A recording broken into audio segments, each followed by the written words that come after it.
Aunque no pueda ver, estás sobrando. Aunque no pueda ver, estás sobrando. Siempre estás sobrando. Siempre estás sobrando. Aunque no pueda ver, estás sobrando. Aunque no pueda ver, estás sobrando. Siempre estás sobrando. Siempre estás sobrando. Aunque no pueda ver, estás sobrando. Aunque no pueda ver, estás sobrando. Siempre estás sobrando. Siempre estás sobrando.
Buenas noches, mis hermanos y hermanas. Perdón. Buenas noches. Aquí una vez más para un estudio más de la palabra. Gracias a todos por acompañarme. Gracias a todos, iglesia, por estar acá. A todos los que se han ido incorporando. Hoy el tema que tenemos es, o lo he titulado de rodillas, que soy pecador. Un abrazo a los que están acá en la sala, en Zoom, en la clase, y un abrazo a los que nos están viendo por YouTube ahora o en el transcurso de la tarde, ¿verdad? Porque algunos ven después el mensaje. Vamos a estar basados en el capítulo 5 de Lucas, en los versos del 1 al 11, y ahí vamos a desarrollar este tema al cual le he llamado de rodillas, que soy pecador. Vamos a darle gracias a Dios, vamos a orar y vamos a pedir al Señor que nos bendiga como siempre lo hace, pero como nos enseña la palabra, debemos de hacer siempre oraciones en ruego y súplica, orar por sabiduría, que es lo que el Señor nos llama a pedir y que nos será dado en abundancia. La sabiduría incluye, por supuesto, el entendimiento de la palabra, tanto la exposición como el entendimiento, así que vamos a rogarle al Señor que nos guíe. Padre bueno y santo, te damos gracias una vez más, Señor, por permitirnos estar reunidos como iglesia, por mis hermanos, los que están en las diferentes latitudes, Señor, y mis hermanas, los que nos van a escuchar después, Señor, y van a bendecirse a través de este mensaje, Señor, y suplicamos que disponga nuestro corazón, nuestra mente. Me des a mí la palabra, Señor, correcta, con la interpretación correcta, según tu Espíritu Santo lo indique. Y a cada uno de los que estamos tanto en casa como acá, Señor, que podamos ser una luz con lo que aprendemos ahora. En el nombre de Jesús. Amén. Así que hoy vamos a llamarle, vamos a titular, como les decía, de rodillas porque soy pecador. Este texto que estamos viendo hoy, este texto que vamos a analizar hoy, es un texto que tiene que ver con la pesca milagrosa. El Señor habla en dos ocasiones de una pesca de los discípulos, una que es el que vamos a estudiar ahora, cuando recién está llamándolos al servicio, a ser pescadores de hombres, y otras cuando ya el Señor ha resucitado y el Señor viene y los invita a pescar y la red se hincha tanto, pero no se revienta. En este caso, la red se llena de peces y se hace a reventar. En el verso 1 del capítulo 5, que es donde vamos a iniciar nuestra lectura, dice así: aconteció que estando Jesús junto al lago de Genezaret, quiero hacer una acotación en esto, lago de Genezaret. El lago de Genezaret, cuando usted lo ve en la Biblia, el mar de Galilea, el lago de Tiberíades o el de Kineret, siempre para efectos bíblicos es el mismo sitio. Son diferentes nombres para para el mismo lago o para el mar, como le llaman mar de Galilea. Entonces, cuando usted lo lea, siempre se va a ubicar en el mismo lugar. Pues Jesús, estando junto al lago de Genezaret, dice, el gentío se agolpaba sobre él para oír la palabra de Dios. Esto es muy importante, mis hermanos, porque durante todo el tiempo siempre el hombre ha tenido esa necesidad de aprender la palabra de Dios, esa necesidad de escuchar la palabra de Dios, porque fuimos hechos para adorar a Dios, fuimos hechos para escuchar de su palabra, fuimos hechos para buscarle a Él. Por lo tanto, mis hermanos, el diseño de nosotros siempre está para buscar a nuestro Creador. Claro, cuando nosotros no estamos en Cristo, cuando nosotros no estamos en el Espíritu Santo, entonces el hombre busca a qué adorar y por lo general va a adorar lo que se encuentre más cercano. Y en el grupo de opciones que tiene de adoración, podrían ser personas, podrían ser cosas o podría ser el mismo individuo, que sería lo que es la autoadoración o lo que se conoce como en la egolatría. Entonces el Señor, pues, hace vernos a nosotros que alrededor de la palabra va a haber gente deseando escucharla, va a haber gente deseando aprender por la naturaleza, eso que está en nosotros, eso que nos conecta a nosotros, al Creador, porque fuimos hechos para la alabanza de la gloria de su gracia, es lo que dice Pablo. Entonces estas personas, todas este grupo de personas está amontonado, agolpado, dice el texto, o sea, una multitud acercándose a él, alrededor de él, para escuchar esa palabra. El verso 2 dice, y vio dos barcas, ¿quién? Jesús vio dos barcas que estaban cerca de la orilla del lago, y los pescadores, habiendo descendido de ellas, lavaban sus redes. Esto es muy importante, mis hermanos, porque si nosotros pasamos por alto esto, entonces no vamos a poder entender de pleno el texto. ¿Por qué? Porque lo que tenemos que tomar en cuenta es que estos hombres ya habían dejado de trabajar, su jornada de trabajo había terminado. Así que lo que estaban ellos ya era lavando sus redes, limpiando todo para irse para su casa. Ese es el escenario que nos encontramos. Es un escenario donde ya la pesca no había sido, no había fructificado, había sido infructuosa y ellos habían decidido irse para su casa. Cuando mi esposa y yo hemos tenido siempre, bueno, no decir siempre, pero la mayoría del tiempo hemos trabajado, hemos tratado de salir adelante desde muy jovencitos en nuestros propios negocios. Hemos tenido verdurería, hemos tenido heladería, hemos tenido restaurante, ahora que tenemos lo que es el área de turismo, que estamos en el proceso de dejar por completo esto para dedicarnos al 100% al reino de los cielos. En ese proceso estamos, pero siempre hemos tenido algo, siempre hemos trabajado para nuestro beneficio, bajo nuestros recursos, pues lógicamente por la bendición y la misericordia de Dios. Entre estos negocios que nosotros hemos tenido, tuvimos uno allá por el lado de Ciruelas, que era una venta de pollo frito. Una vez a fin de año, como ustedes saben, cada vez que hay fin de año, entre la segunda semana y la última semana de diciembre, hay comida gratis por todo lado, hay que tamales, que la gente presenta comidas, cenas, graduaciones. Bueno, las graduaciones no son gratis, la gente tiene que pagar por ello, pero hay mucha comida por todo lado.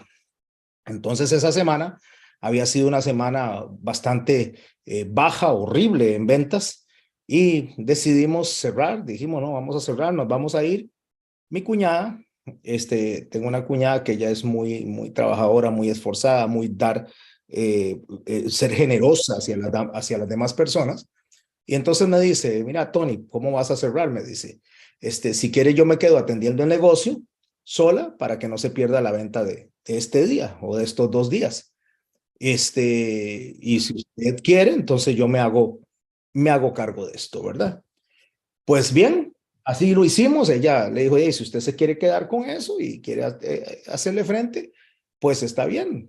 Pero no creo, digo, toda la semana ha sido muy mala y menos ahora y a estas horas, le digo yo a ella, vamos a tener clientela, o sea, va a ser muy difícil. La gente está en su casa, está compartiendo cenas con todos. Bueno, mi cuñada se quedó trabajando esa tarde y tarde-noche hasta tarde y vendió todo lo que había en existencia, lo acabó.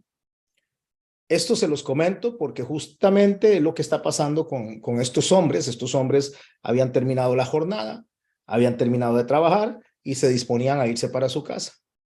Bueno, a nosotros nos pasa muy parecido a ellos. Cuando digo a nosotros, estamos hablando como individuos, no solo como creyentes, sino como persona, como seres humanos que somos.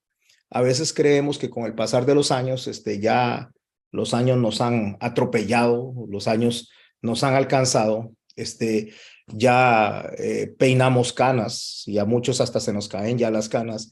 Entonces nos damos cuenta de que la vida ya se ha prácticamente ido.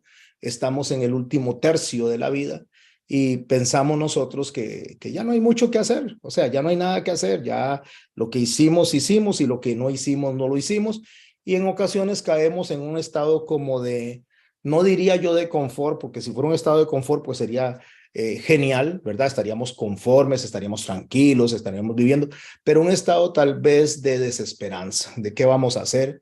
Especialmente como en el caso mío, que habemos algunos que tal vez no cotizamos para una pensión, entonces uno cae en un estado donde uno dice, ¿y ahora qué voy a hacer? Y a estas alturas, ¿qué voy a hacer?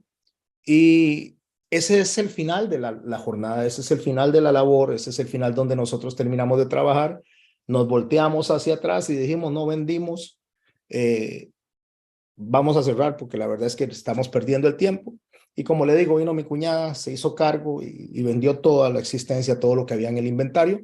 Y en el caso de nuestro Señor Jesucristo, a estas personas, una vez que están limpiando las redes, una vez que están limpiando probablemente los botes, aunque no dice que los botes, pero por deducción se sabe que están alistando todo para irse para sus casas, le acontece justamente algo a Pedro que va a entrar en una diferencia de criterio en cuanto a nuestro Señor. Por eso, porque él dice, ya esto ya terminó, mejor me voy para casa. Yo recuerdo cuando pienso en estas cosas, pienso en un hombre como el coronel Sanders. Le decían coronel Sanders, no sé si ese era su nombre o solamente era un título que se le puso. Este señor fue el que fundó las franquicias de comida rápida que se conoce como KFC en todo el mundo. Él fue el que inició a los 62 años. Y cuando alguien dice a los 62 años, pues no es mucho. Recordemos que hoy en día la mayoría de la gente a veces le cuesta conseguir trabajo ya después de los 40 años. Es difícil que lo contraten a uno. Y él no, él se metió en ese negocio y hoy conocemos lo que es esa franquicia alrededor del mundo. Es una historia muy conocida por todos. Un señor que entró ya en ese último tercio y lo que hizo fue dejarle un legado probablemente a su familia en cuanto a lo que es la generación de recursos. Una señora de nombre Diana Niat, N-Y-A-D, no sé cómo se pronunciará, no sé si es Niyat o Niat. Esa señora era una escritora, era periodista, nadadora de larga distancia. Esta señora en el 2013, a los 64 años, ella sin traje neopreno, o sea, sin traje especial, sin aletas, sin protección para los tiburones. Después de haber hecho 5 intentos, logró batir el récord de ser la primera persona en nadar, en cruzar los 166 kilómetros del estrecho de Florida. Ella había estado tratando eso desde los 35 años y lo logró a los 64 años, en el último tercio de vida también. Y sin nada de protección, como les estoy diciendo, sin absolutamente nada que le diera ninguna ventaja, y así logró batir el récord y así logró cruzar hacia el otro lado. Así que podemos encontrar como estas historias, montones de historias de gente con perseverancia, de gente que tal vez ya ha entrado en cierta cantidad de años, que no se rinde, que continúa hacia adelante, indiferentemente de las circunstancias que le rodeen. Bueno, básicamente eso es lo que nosotros nos podemos encontrar en el texto. Podemos encontrar un hombre que terminó de pescar, un hombre que no había agarrado nada, junto con los compañeros, probablemente dijeron, aquí no hay nada que hacer, vámonos, cerremos, es más el tiempo que estamos perdiendo que lo que vamos a estar ganando, vámonos para la casa.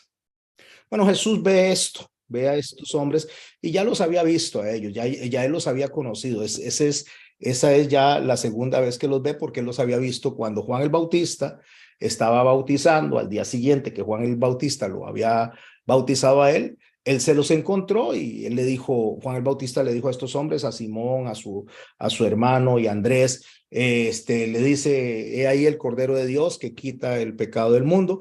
Así que esta es la segunda vez que él se topa con ellos, es la segunda vez que ven a Jesús. Y probablemente Jesús estaba viendo desde la orilla, observando todo lo que estaban haciendo, cómo estaban regresando, cómo estaban ya sacando sus redes, alistándose para ir.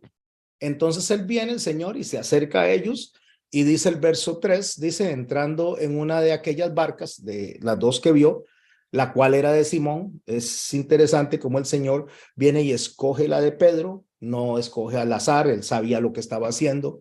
Y viene y le dice a Pedro, o sea, le ruega, dice el texto, que se aparte de la tierra un poco y sentándose en la barca empezó a enseñar a la multitud. ¿Por qué debemos de rescatar eso? Porque ya ellos sabían que en él era, ya Juan se lo había advertido, ya Juan lo había presentado, lo había anunciado. Entonces Pedro, una vez que él se acerca a la barca, bueno, ya no estamos pescando, él se va a sentar, lo utiliza como si fuera una plataforma, como si hubiera sido un púlpito. Como se agolpaba tanta gente, usó el agua como una separación natural para que seguro no lo estrujaran y una especie de anfiteatro. Así es como el Señor empieza a hacer esa prédica. Termina de hablar, dice el verso 4, él termina de predicar y cuando termina de hablar dice a Simón, o sea, se voltea al Señor y le dice a Pedro, boga mar adentro, echad vuestras redes para pescar. A partir de aquí, deseo de verdad que prestemos mucha atención a cada palabra y a cada detalle, porque lo que Jesús le está diciendo a él cuando él dice bogue mar adentro para echar las redes para pescar, Jesús lo que le está diciendo es vámonos, aléjese de la orilla, intérnese en el mar, intérnese a un poquito más adentro, a lo más profundo. Y no olvidemos que ya ellos habían terminado de pescar, probablemente ya estaba haciéndose un poco más tarde, no estoy diciendo que era de noche, porque usualmente la pesca es de noche, en la madrugada es cuando mayormente se pesca, cuando los peces pican más, entonces ya más bien era el tiempo donde calienta el agua y él le dice, vámonos mar adentro, vámonos a pescar un poquito más allá. Internémonos en el mar. Cuando nosotros vemos esta forma de presentar la enseñanza a nuestro Señor, nosotros deberíamos de aprender reconocer lo que es una interpretación alegórica de las Escrituras. ¿Qué significa? Que la Escritura en algunos momentos la tenemos que interpretar de manera literal. En algunos momentos es alegoría lo que hay, en algunos momentos es parábola, en algunos momentos es figura. Y en este caso, el Señor nos está enseñando a nosotros una enseñanza alegórica. Orígenes, que fue un teólogo que vivió allá en el siglo II, conocía y presentaba este tipo de enseñanza, como se conoce la alegoría de las Escrituras. Y la alegoría es una narrativa usando figuras como acciones también simbólicos para dar significados tal vez no ocultos, pero significados de cosas que no están presentes, pero que son literales, o sea, que son de cosas que realmente podrían estar pasando. Entonces lo que se hace es un tipo de comparación, esa es una alegoría, una comparación. Orígenes, igual que muchos padres de la iglesia, se le llama padres de la iglesia a estas personas que comenzaron muy cerca de del primer siglo, segundo siglo, para poder empezar a formar lo que iba a ser la teología de Cristo para nosotros, no a formarla, sino a irla interpretando. Entonces habían hombres como Justino Mártir, como Clemente, como Ireneo, como Tertuliano, que utilizaban este método de interpretación conocida ya básicamente por los griegos. Los reformadores, cuando se viene la reforma, muchos de los reformadores rechazaron este tipo de alegoría porque pensaban que era demasiado subjetiva, pero a la fecha, al día de hoy, este tipo de interpretación se sigue dando. De hecho, es muy popular en todos los círculos evangélicos fundamentales, como las iglesias que ya son centenarias, iglesias como los bautistas, como los metodistas, como los presbiterianos, y ahí vamos sumando congregaciones o iglesias o grupos de personas que estudian la Biblia, que utilizan la alegoría como un elemento de interpretación narrativa del texto. Bueno, en el verso 4, nosotros vemos eso, que Cristo le manda a Pedro que bogue mar adentro. Ese es el principio activo. Lo que está haciendo él al decirle que bogue mar adentro, si nosotros venimos y utilizamos el principio de la alegoría, lo que él está haciendo es diciéndole, aléjese de la gente, intérnese conmigo a lo profundo. Él lo que está haciendo es guiando a Pedro a estar en privado con él, a trabajar en privado con él. Bueno, él sabía perfectamente lo que Pedro le iba a decir, que le iba a decir que ya habían pescado, que era tiempo de irse porque ya no había nada que hacer. Ellos habían hecho todo lo necesario para poder obtener pesca y no lo habían tenido. Bueno, eso ya nuestro Señor lo sabía. Así que lo que el Señor le dice a Pedro, que bogue mar adentro, básicamente es, como les digo, es para separarse, para profundizar en la enseñanza de estar con él, más lejos de la multitud, y en la forma de evangelizar que va a aprender Pedro y que van a aprender todos los demás, que sea una forma en privado. Básicamente lo que él le está diciendo a Pedro, que nos estaría diciendo a nosotros es, bueno, ya ustedes pescaron, o sea, ya ustedes trataron de pescar conmigo. Eso es lo que él les está diciendo, lo que nosotros deberíamos de entender. Ya ustedes ya pescaron conmigo. Ahora yo lo que voy a hacer es pescar con ustedes. Es básicamente, es una idea alegórica, es una idea que nos enseña a nosotros, que el Señor dice que cuando vamos a hacer las cosas con Él, no es lo mismo que Él haga las cosas con nosotros. Pastor, parecería que es lo mismo. No, no es lo mismo. Una cosa es que yo vaya con ustedes a un lugar y otra cosa es que ustedes vayan conmigo. Que yo les diga, mire, vamos a tal parte, porque entonces cuando yo le digo, vamos a tal parte, vamos a la playa o vamos a un restaurante, yo les estoy diciendo, vamos. O sea, ustedes van a ir a donde yo quiero ir, ustedes van a comer donde yo voy a comer, ustedes se van a sentar a hacer lo que yo quiero hacer. Pero si yo le digo a ustedes, yo voy a ir con ustedes, entonces yo voy a ir a donde ustedes quieren ir, yo voy a sentarme donde ustedes se quieren sentar y voy a reunirme con las personas que ustedes se quieren reunir. Ahí está la diferencia. La diferencia es que el Señor le está diciendo, ok, ya ustedes pescaron, ahora yo voy a ir a pescar con ustedes. Pero yo voy a ir a pescar con ustedes solo que bajo mis reglas, a donde ustedes siempre pescan, a el lugar donde ustedes siempre tiran las redes, en el mismo mar de Galilea o de Tiberíades, en el mismo lugar, solo que bajo mis reglas. Eso es lo que yo voy a hacer. Entonces yo podría decirle, bueno, mis hermanos, yo voy a acompañarlos a ustedes, yo voy con ustedes a donde ustedes quieran ir, pero tengo mis reglas. Mis reglas son que no vamos a tomar licor, que no vamos a hacer cosas que desagraden al Señor, o sea, vamos a tener una conducta moral de testimonio hacia las personas. Sí voy con ustedes, pero tampoco significa que porque voy con ustedes, entonces voy a hacer lo que ustedes hacen. No voy a ir con ustedes para explicarles a ustedes cómo se hacen las cosas. Eso es lo que está haciendo nuestro Señor. Como les dije, ya el Señor había llamado a estos hombres anteriormente, cuando estaban en conjunto todos ellos, cuando Él les dijo en ese momento, síganme, y los haré pescadores de hombres. Eso fue cuando Él los conoció, cuando el Señor no les había hecho este llamado de ser pescadores de hombres, fue cuando Juan el Bautista no había sido arrestado todavía. Y en esta oportunidad, pues ya Juan el Bautista fue arrestado y de hecho ya Juan el Bautista había muerto. Así que cuando el Señor los conoció, cuando Juan le dijo, este es el Cordero de Dios que quita el pecado del mundo, ellos no le siguieron en ese momento. Ellos fueron advertidos de quién era él y si hay una presentación del Señor, ellos quieren trabajar con él, pero el llamado en sí, el llamado concreto, el llamado firme, el llamado donde hay respuesta de parte de Pedro, es en este momento que estamos narrando nosotros, en la pesca milagrosa. Así que nosotros podemos ver cómo Dios hace muchas veces no uno, sino dos llamados, no uno. Cuando estoy hablando de llamados, es llamados a servicio. Una cosa es la salvación y otra cosa es el llamado a servicio. No uno, sino dos, como en el caso, digamos, de Saulo de Tarso. Eso fue un solo llamado, eso fue una sola misión. El hombre atendió inmediatamente. En el caso de Pedro, no. En el caso de Pedro pasó por un proceso hasta que ya al final él terminó de aceptar la misión que se le había dado. Son básicamente figuras de determinación para unas personas y de otras personas que les cuesta un poquito más pues aceptar lo que Dios les está mandando a hacer. Cuando Dios hace dos veces algo, o sea, cuando el Señor viene y se dirige en dos ocasiones a una persona, dos o tres o cuatro ocasiones, está hablando de justamente lo que acabo de decir, de determinación. Pero ¿determinación de quién?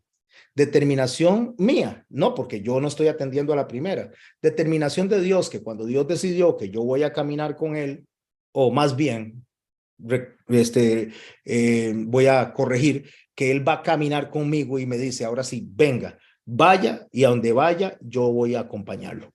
Entonces, en ese momento, cuando Dios hace eso, y lo hace una, lo hace dos, lo hace tres veces, es porque Él está determinado en lo que Él quiere que nosotros hagamos. Tal vez nosotros somos un poquito quisquillosos, somos un poquito quitados, tal vez nosotros estamos buscando el mejor tiempo y recordemos que el Señor le llamó la atención, no, secó la zarza porque no le dio fruto cuando Él quería comer, aun cuando la zarza estaba a destiempo, porque nosotros tenemos que estar listos para servir en el tiempo el que el Señor nos llama a servir, para hacer para Él y para el reino de los cielos lo que Dios quiere que hagamos en el tiempo que Él lo decide, en el tiempo que Él lo define, en el día y la hora que Él es el que marca. Porque son sus reglas y son las reglas que hay que seguir. De ahí que nosotros aprendemos esta figura de determinación de Dios para con nosotros y lo podemos reforzar si nos vamos nosotros a Génesis capítulo 41, verso 32, cuando José le está diciendo a Faraón y le está interpretando el sueño. El Faraón tuvo dos sueños diferentes que tenían figuras diferentes, pero significaban lo mismo. Eso fue lo que le dijo José a Faraón. Le dijo, ambos sueños es lo mismo, dice, nada más que significan lo mismo, pero con diferentes figuras. Pero lo que quiero rescatar ahorita, porque mi intención no es hablar del sueño de José, sino del texto que estamos estudiando en este momento, dice en Génesis 41, verso 32, y el suceder del sueño a Faraón, le está diciendo José a Faraón, dos veces, escucha lo que dice, significa que la cosa es firme de parte de Dios y que Dios se apresura a hacerla. Esto es lo que deseo rescatar. O sea, si el Señor los conoció a ellos cuando estaba Juan el Bautista bautizando, los conoció al día siguiente, cuando lo presenta como el Cordero de Dios, ellos vienen y se acercan a él, ellos lo empiezan a seguir, pero no tienen esa decisión todavía en firme. El Señor llega después, un poco tiempo después, y se los encuentra donde están alistando las redes, donde están pescando, donde están haciendo las cosas. En ese momento el Señor tiene una determinación y tiene una determinación de que este hombre, Pedro, y los otros discípulos, pero hoy en particular vamos a hablar de Pedro. Pedro estaba escogido para su gloria, estaba escogido para su reino. Entonces, mi hermano y mi hermana, nosotros podríamos patalear, nosotros podríamos poner montones de excusas, que tengo mis chiquitos muy pequeños, o que ya no los tengo pequeños, pero sino que ya están grandes, entonces tengo que cuidar a los nietos, o tal vez ya no tengo que cuidar a los nietos, pero resulta que ya los nietos están grandes, pero entonces ya yo estoy en mi en mi tiempo de ocaso, del último tercio de la vida, y ahí vienen las excusas y excusas y excusas. Si el Señor se ha determinado en nosotros, mi hermano y mi hermana, el Señor va a hacer que nosotros terminemos haciendo lo que Él se propuso, porque Él es Dios. Solamente que Él viene y nos da a nosotros un espacio para que tomemos una decisión, pero Él constantemente va a estar jalando y va a estar llamando para que nosotros hagamos lo que tenemos que hacer, aún sea en el último tercio, aún sea solo un año, aún solo sea unos meses, no importa el tiempo que sea. Incluso podría ser que una persona esté en su cama, en un lecho, en una enfermedad terminal, y Dios use esa enfermedad terminal para bendecir a otras personas, para que otras personas lo conozcan, para que otras personas vean en nosotros la luz de Cristo, para que vean paz en nosotros, para que vean fe, para que vean seguridad. Y el Señor viene y nos puede usar en ese momento. De ahí que David dice que es mejor un día en los atrios del Señor que 1000 fuera de ellos. O sea, no importa lo que ya hemos pasado, no importa el tiempo que ha pasado, para nosotros debemos de comprender y debemos de aceptar que cuando Dios determina en nosotros hacer una obra, Él la va a hacer. Él la va a hacer, solo que nos da a nosotros espacios para que nosotros decidamos. Pero Pedro tiene un problema.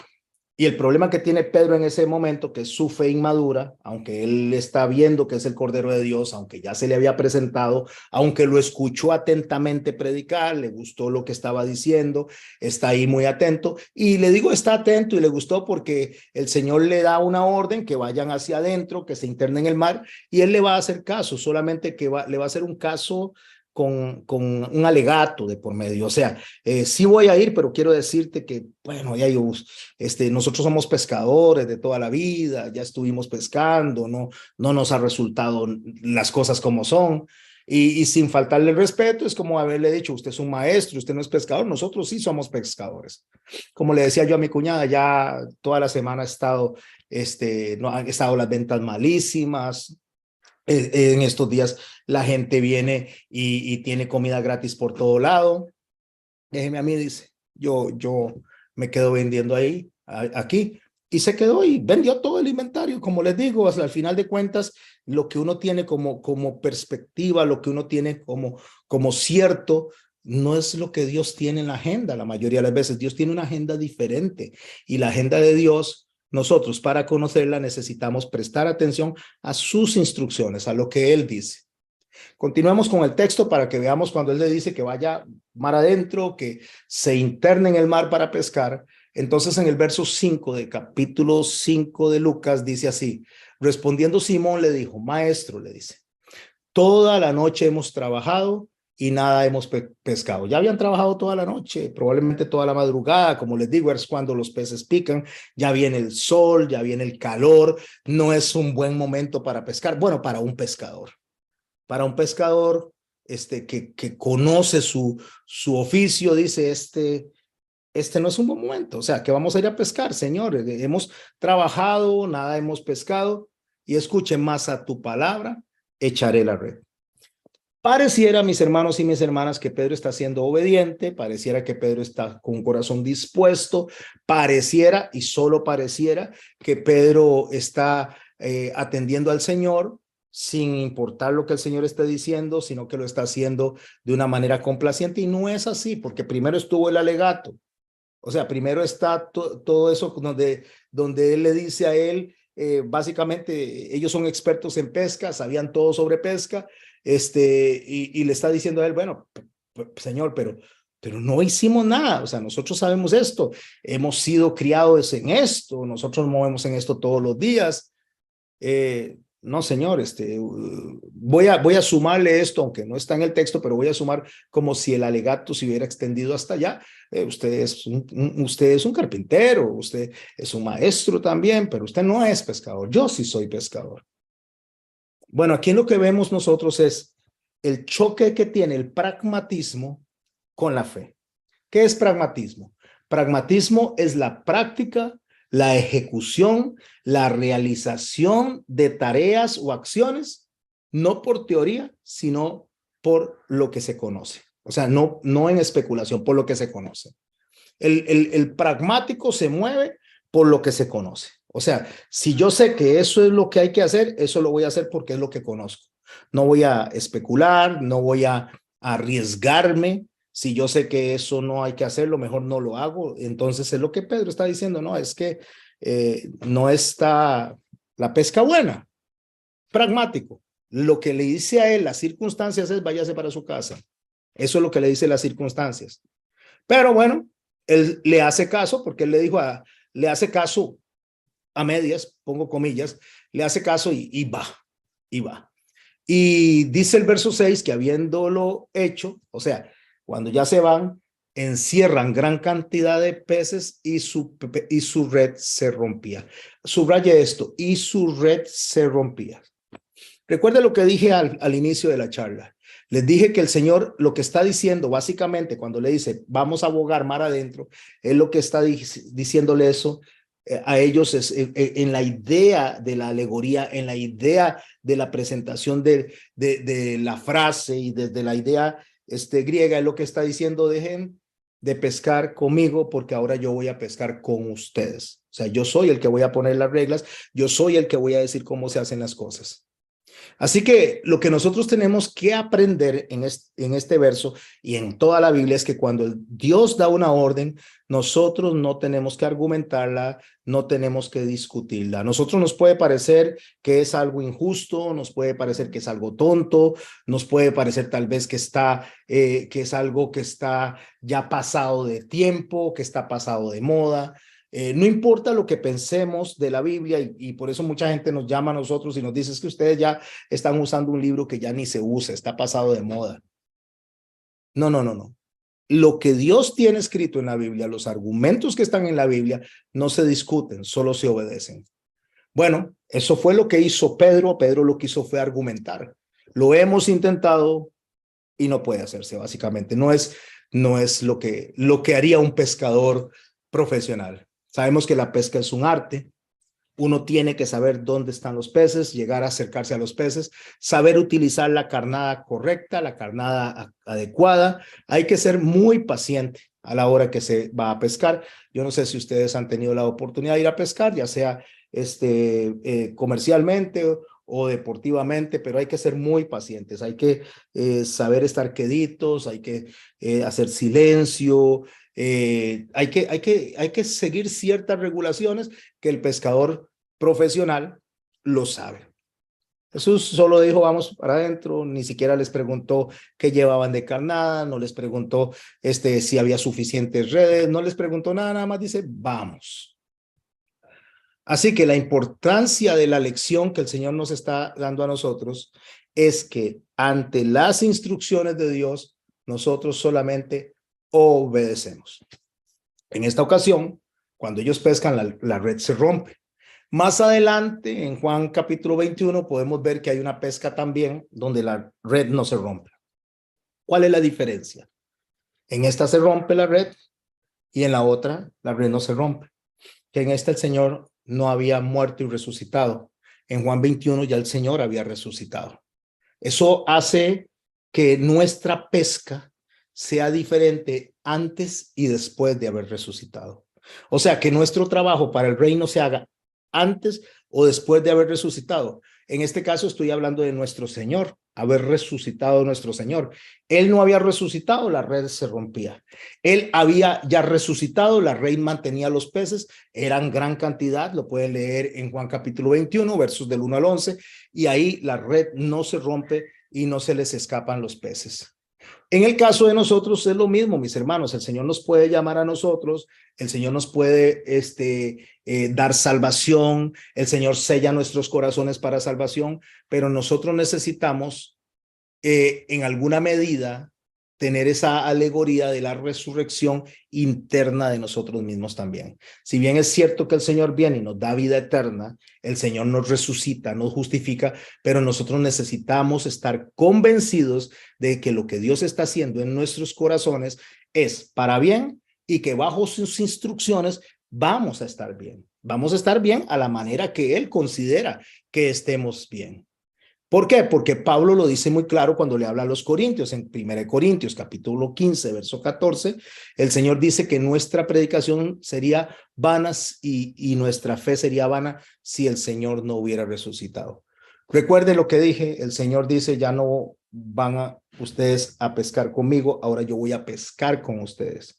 No solo es que Él nos llame a nosotros a su servicio, sino que nosotros tenemos que tener nuestra parte donde nosotros venimos, incorporamos sus reglas, incorporamos en nuestra vida su forma de pensar, su forma de hacer las cosas, y esto hace que Él pesque en nosotros y con nosotros. Eso es lo que nosotros debemos de comprender cuando nosotros dejamos lo que es nuestra parte accionar dentro de lo que es el trabajo del reino de los cielos. Así que en la primera ocasión los peces no se podían contener, en la segunda ocasión sí. Yo no sé ustedes, mis hermanos, pero aquí hay dos realidades y las dos realidades están basadas en esto, en la muerte y la resurrección. La muerte y la resurrección de Cristo está basado en nuestra muerte y nuestra resurrección. Si bien es cierto que no hemos muerto físicamente, el Señor nos está resucitando, y cuando hablo de nos está resucitando, eso se llama santificando. El Señor nos salva y viene el proceso de irnos santificando, pero ahí necesitamos nosotros entender que nosotros tenemos que renunciar a nosotros para que el Señor venga a nosotros, o no venga, Él está en nosotros, pero para que el Señor trabaje en nosotros, porque el Señor no nos va a forzar, el Señor lo va a hacer. Él quiere adoradores en espíritu y en verdad.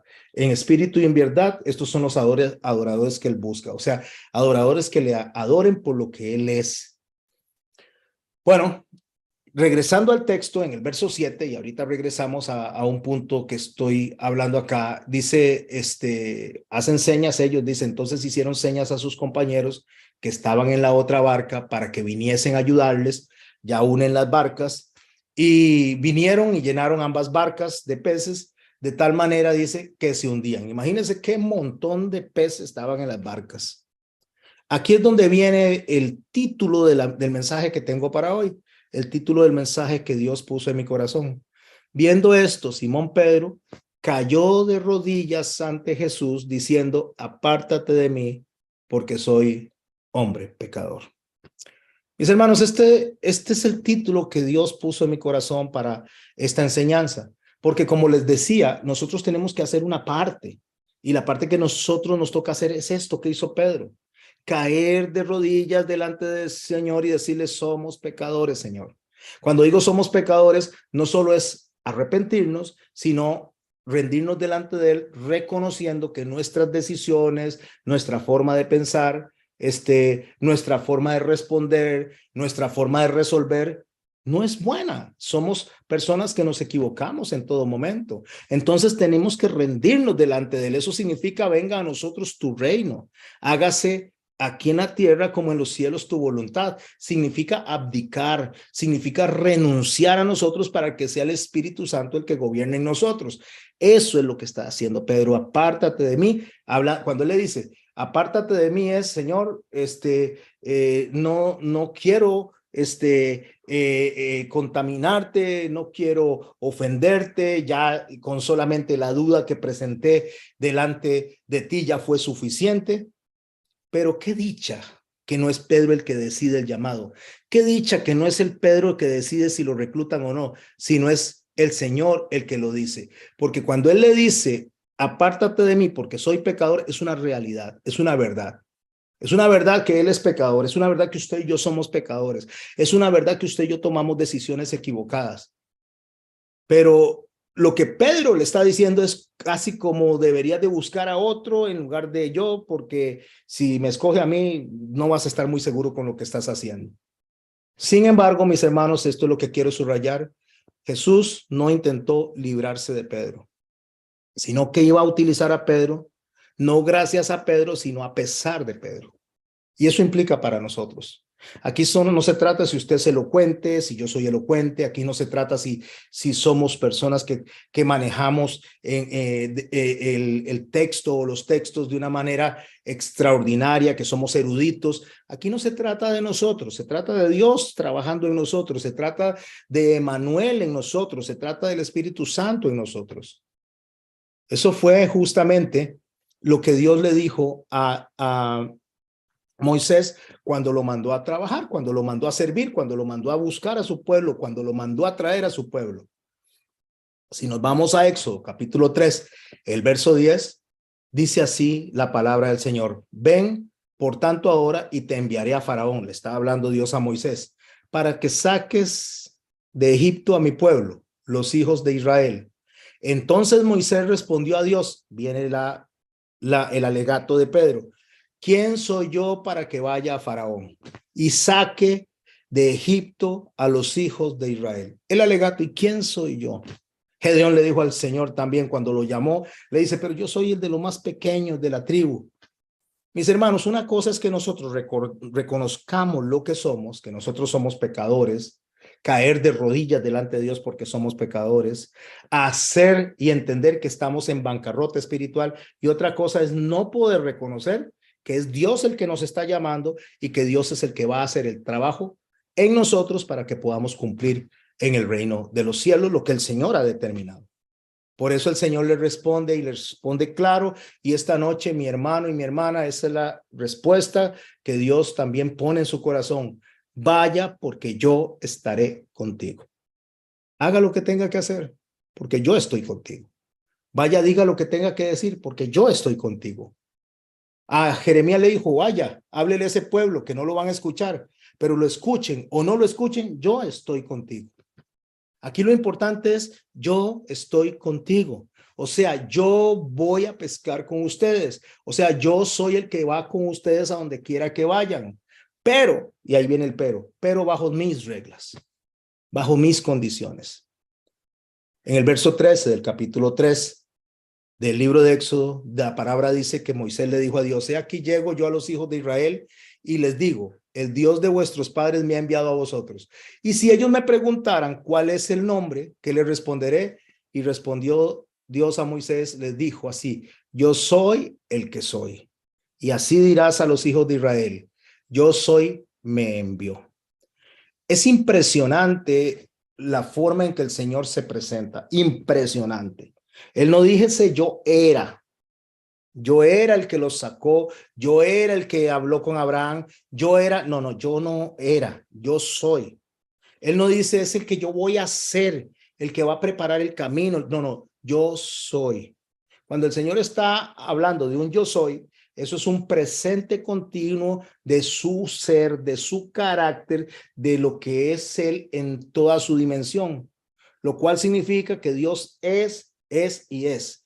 Es ayer, es hoy y es mañana. Él siempre es, Él no tiene sombra de variación. Y como se lo dijo a Josué, como estuve con Moisés, estaré contigo. Y mi hermano y mi hermana, igual para nosotros. Si estuvo con Moisés, si estuvo con Elías, si estuvo con Jacob, si estuvo con David, si estuvo con Eliseo, si estuvo con Ezequiel, está contigo hoy.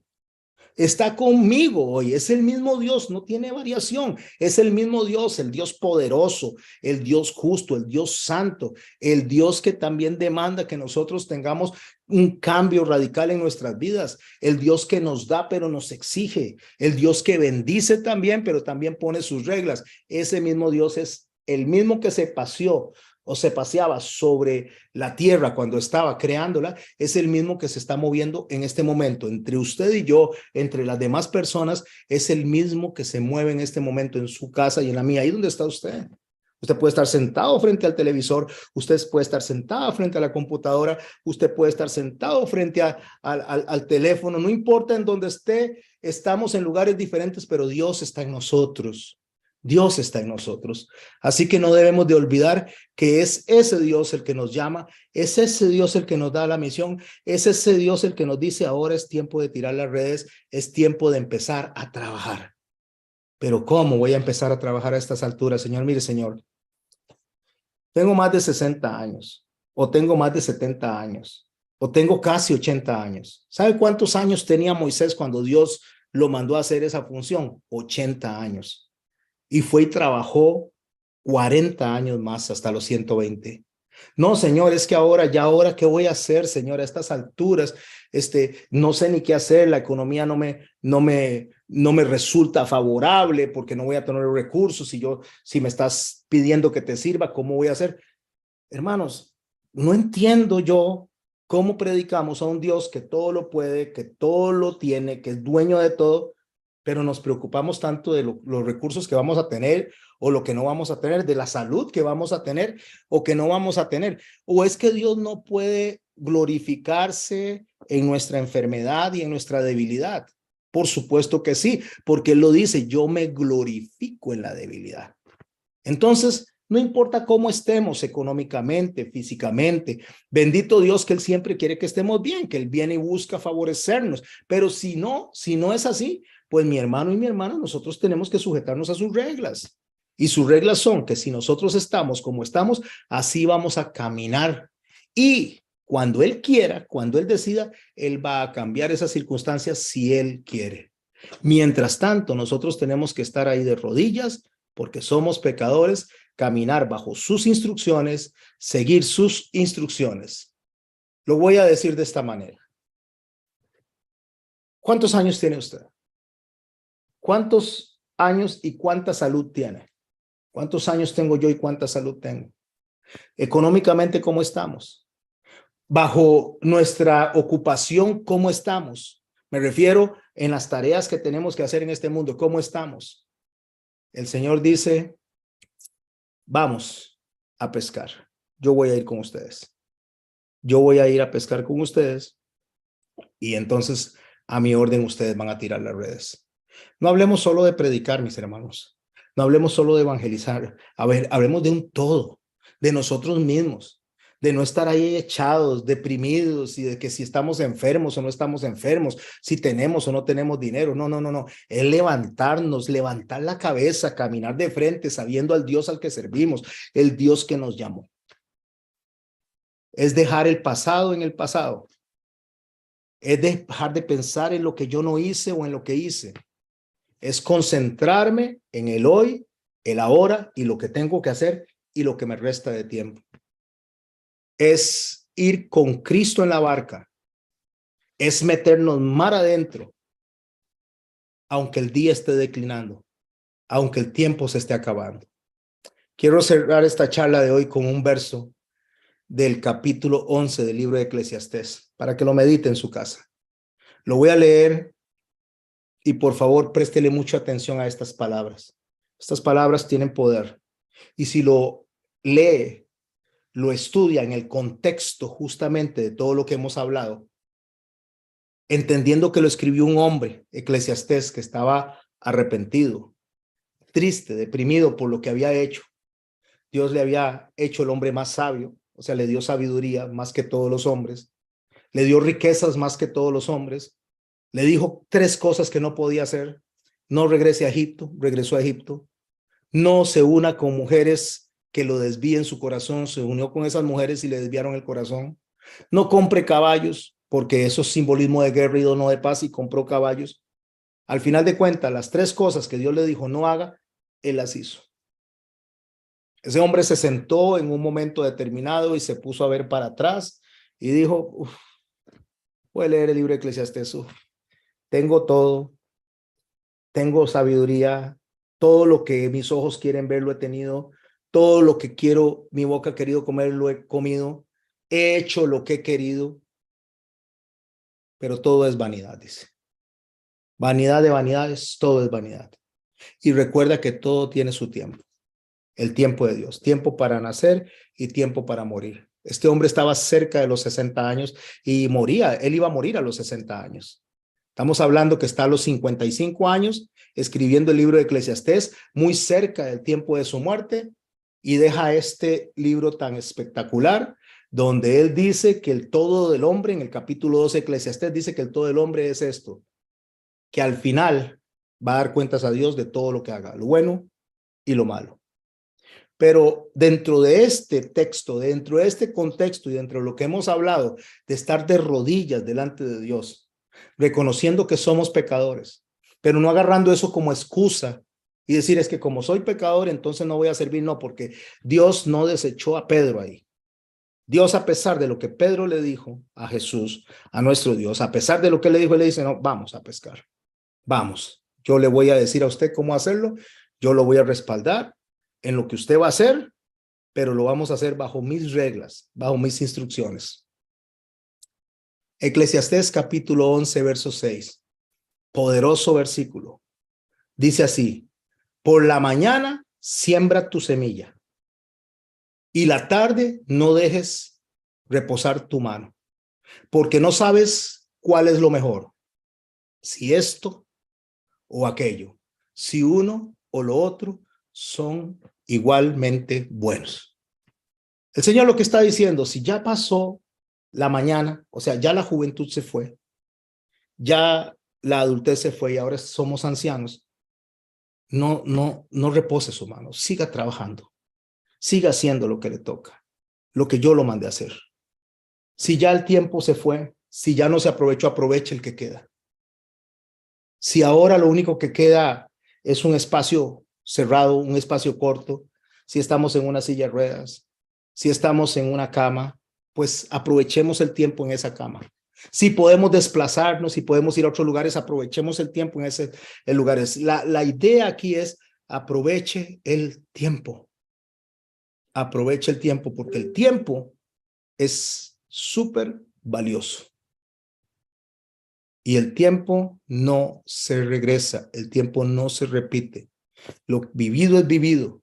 De ahí que en Eclesiastés, ese mismo hombre, ese mismo señor Salomón, que estoy mencionándolo ahora, dijo: no digas que el pasado fue mejor, porque no dirás esto con sabiduría. Lo que sí yo le digo, mi hermano y mi hermana, que nosotros tenemos que aprovechar este mensaje de este verso. Por la mañana, siembra tu semilla. ¿Cuántos años tienes? 15, 20 años, 30 años, 40 años. Siembre la semilla. No olvide que lo que el hombre siembre, eso recoja en todas las áreas. O sea, haga lo que le toca hacer, hágalo bajo las instrucciones de Dios. Por la tarde, no deje reposar tu mano. Por la tarde, 40, 60 años, 70 años, 80 años, no deje reposar su mano, no se rinda. Hay mucho que hacer. Hay mucho. Tal vez parece que no hay mucho tiempo, pero no es el tiempo, es la calidad en el tiempo. Aproveche a sus hijos, aproveche a su esposo, aproveche a su esposa. Lo que ya hizo, ya hizo. Si nos equivocamos en el pasado, déjelo ahí, déjelo allá. Ahora concentrémonos en lo que tenemos que hacer hoy. Aproveche su tiempo con sus nietos. Dígales que los ama, abrácelos. No deje pasar el tiempo sin en un momento agarrar el teléfono y pegarle una llamada a sus amigos. Dígale que los ama. Dígale que el Señor ha sido bueno con usted. Aproveche el tiempo con los vecinos. Cuando buenos días, que Dios lo bendiga. Aproveche el tiempo con usted mismo, con usted misma. Dedique ese tiempo a usted mismo y a usted misma. Tome tiempo para reflexionar, tome tiempo para orar, tome tiempo para irse a comer un helado, para irse a tomar un café. No necesita dinero, necesita disposición. Si no tiene para ir a un restaurante, entonces aproveche el tiempo. Vaya y siéntese en la plaza, cómase un cono con su esposa, cómase un cono con sus hijos. Aproveche el tiempo, mis hermanos. Pero sí, nunca olvide que en el tiempo que está aprovechando, que Cristo sea el que va comandando la barca. Que Cristo es el que le dice dónde tirar la red y cuándo tirar la red. Su mensaje de evangelización, sí, es un mensaje de evangelización, pero hoy el Señor me llevó a que usted y yo aprendamos a caer de rodillas delante de Él y decirle: Señor, de rodillas, porque soy pecador. Yo renuncio a mí para que seas tú el que me guíe. No importa cuánto tiempo queda, no importa si es mucho o es poco, no importa si son horas o son años. Pero el tiempo que quede, aprovéchelo con calidad. Disfrútelo. Disfrútelo. Disfrútelo en el Señor. Disfrútelo haciendo las cosas que el Señor quiere que haga. Y eso, para comenzar, comienza con amar a su iglesia, con amar a su familia. Me refiero a la iglesia de Cristo, en comunión, en reunión. Voy a orar. Les voy a dar gracias de verdad por estar acá. El otro viernes tengo una enseñanza más de este año y regresaría hasta el segundo viernes de enero para continuar con estas enseñanzas viernes a viernes. Comparte el link, mándeselo a otras personas, conéctese, suscríbase al canal, eso me ayuda, eso me ayuda a mí para que los buscadores ayuden a encontrar mejor las enseñanzas. Compártalo, comparta con los demás, hable con los demás del tema y no deje de congregarse, porque también eso es aprovechar el tiempo. No deje de congregarse. Entendamos el orden de prioridades. El orden de prioridades debe ser siempre como el Señor lo dijo y bajo las reglas del Señor. Amarás a Dios, al Señor tu Dios, con todo tu corazón, con toda tu mente, con todas tus fuerzas, con todo tu cuerpo. Y todo es todo. Significa que el Señor debe ocupar el primer lugar en nuestras vidas. Y todo lo demás será añadidura. Padre, en el nombre de Jesús, te damos gracias por esta hermosa noche, Señor. Por los que se han conectado, por los que han compartido esta noche en vivo, por los que escucharán después esta enseñanza, Señor. Gracias, Señor, por los recursos, por la tecnología. Gracias, Señor, por los tiempos de salud y también por los tiempos de enfermedad, Señor. Por los tiempos de abundancia y los tiempos de escasez, Señor, porque en estos tiempos, sea cual sea, aprendemos, Señor. Gracias, Padre, por haber venido a nuestras vidas, por cambiar nuestras vidas, Señor. Gracias porque cada uno de los que estamos aquí, Señor, en la clase, los que están escuchándonos afuera, cada uno tenemos una historia delante tuya, Señor. Y en esa historia, sea cual sea, Padre bueno, lo único que mi corazón dice es gracias, Señor. Gracias. Gracias por la vida, Señor. Gracias por el amor. Gracias por mi esposa. Gracias por mis hijos, Señor.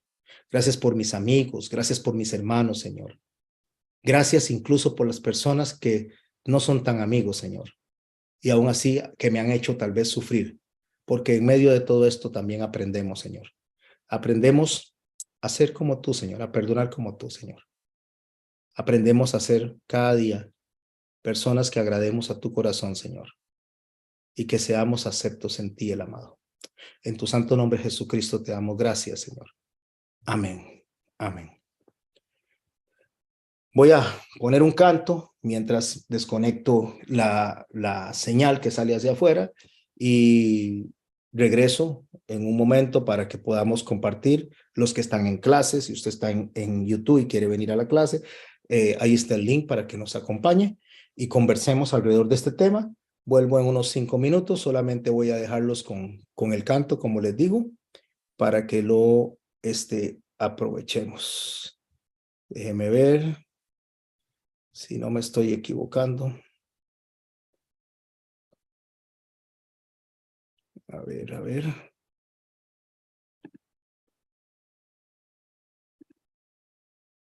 A ver si no me estoy equivocando. ¿Listo?